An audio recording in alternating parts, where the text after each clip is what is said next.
ഇത് എപ്പോഴും രഹസ്യമായിരിക്കണം. ചാണക്യന്റെ മുന്നറിയിപ്പ്. വിജയം.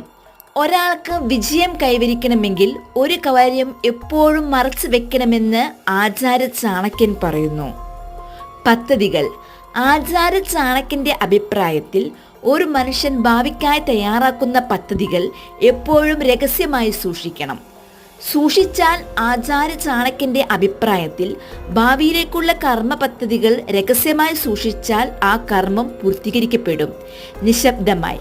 ആചാര്യ ചാണക്യന്റെ അഭിപ്രായത്തിൽ നിങ്ങൾ എന്ത് ലക്ഷ്യം വെച്ചാലും അത് നേടിയെടുക്കാൻ നിശബ്ദമായി മുന്നോട്ടു പോകണം. തടസ്സം. നിങ്ങളുടെ പദ്ധതികൾ രഹസ്യമായി സൂക്ഷിക്കുകയാണെങ്കിൽ നിങ്ങളുടെ ശത്രുക്കൾക്കോ നിങ്ങളോട് അസൂയപ്പെടുന്നവർക്കോ അതിനിടയിൽ ഒരു തടസ്സവും സൃഷ്ടിക്കാൻ കഴിയില്ല. അകലെയായിരിക്കും. തൻ്റെ ലക്ഷ്യം മറ്റുള്ളവരോട് പറയുന്ന വ്യക്തി വിജയത്തിൽ നിന്ന് അകലെയായിരിക്കുമെന്ന് ചാണക്യൻ പറയുന്നു.